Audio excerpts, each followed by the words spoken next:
জীবনে প্রথমবার আমি লেবু গাছে কলপ দিছি। তার আগে কিন্তু আমার অত দুঃসাহস হয় নাই যে গাছ থেকে গাছ বানানো। তো এইবার ফার্স্ট আমি লেবু গাছে জাস্ট ট্রায়ালের জন্য একটা কলপ দিছিলাম, দেখি কি অবস্থা। অনেক দিন হয়ে গেছে গা। এই যে করলা গাছের নিচে ভিতরে পাতা হয়ে গেছে। হ্যাঁ হ্যাঁ। তো আজকে হচ্ছে এই ডালটা আমি কাটবো, জানি না হবে কি না হবে। বিসমিল্লাহ বলে, বিসমিল্লাহ। ভিতরে দি পাতা হয়ে গেছে, এখন শিকড় হয়েছে কি না জানি না, জাস্ট ডালটা খুললে দেখতে পাবো। প্রথমবার যখন মাটি দিছিলাম তখন কি হয়েছিল, এই যে ইঁদুরে পলিথিনটা ছিঁড়ে ফেলছিল, এর জন্য একটু টেনশনে আছি, না হলে তো হইতো। দেখা যাক, আল্লাহ ভরসা, হইলে হবে, না হইলে কোনো আফসোস নাই। এদিকে পাতা বের হয়ে গেছে, এখন বুঝতে পারতাছি না আদৌ হবে কিনা, খুলে দেখি।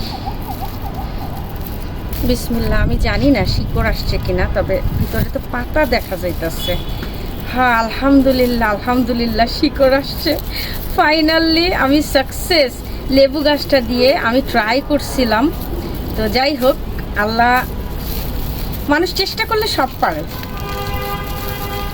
এরকম কিন্তু আমি কখনো করি নাই, তবে ইনশাআল্লাহ এখন আমার ছাদ বাগান থেকে গাছ বের করা কোনো বিষয় হবে না। দেখছেন, এই যে দেখেন কত সুন্দর শিকড় আসছে। জাস্ট পলিথিনটা আমি ঠিক মতো খুলতে পারতেছি না।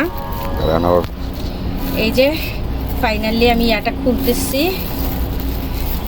মাটি পড়ে যেতেছে তো ওরক, দেখেন এই যে শিকড় আসছে, বোঝা যাচ্ছে কিনা জানি না। তো আমার কলপ দেওয়া 100% ইনশাল্লাহ সাকসেস হয়েছে। তবে এইটা আমি রাখবো না, এটা আমি ভেঙে দিব, কারণ এই পর্যন্ত আমি গাছের নিচে দিয়ে দিব। নতুন করে দিতে শাখা হয়ে গেছে, যে কয়েকটাই হয়েছে লাগায়া দেই, বাঁচলে আলহামদুলিল্লাহ, আর না বাঁচলে কিছু করার নাই। এই যে এই যে এই যে মাটি প্রস্তুত করে রাখছি, ছোট্ট একটা গাছ ছোট্ট একটা টবে বসাই দিতেছি। এটাতে আমি বেশি কিচ্ছু দেই নাই, শুধু গোবর সার, মাটি, আদারওয়াইজ আর কিচ্ছু না। আলহামদুলিল্লাহ। দাঁড়াও, একটু পানি দিয়ে দিই।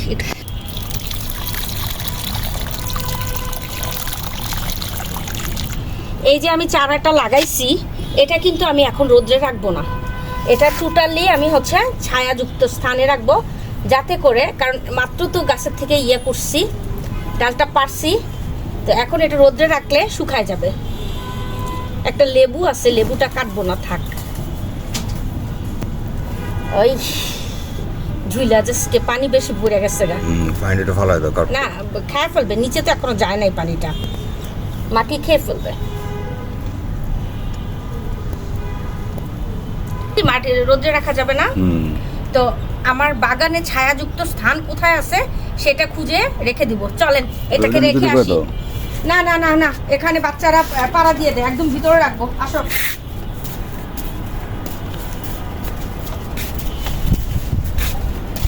তো এই বেডের নিচে রৌদ্র আসবে না ইনশাআল্লাহ।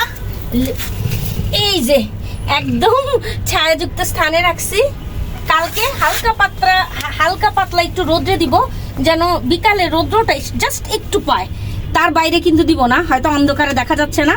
এই জায়গাটাই থাক, এই জায়গাটা এটার জন্য বেস্ট। যদি এটা টিকে, ইনশাআল্লাহ আমি আরো সব গাছ থেকে কলপ করার চেষ্টা করব। তো সবাই আমার জন্য দোয়া করবেন, গাছটা যেন বাঁচে।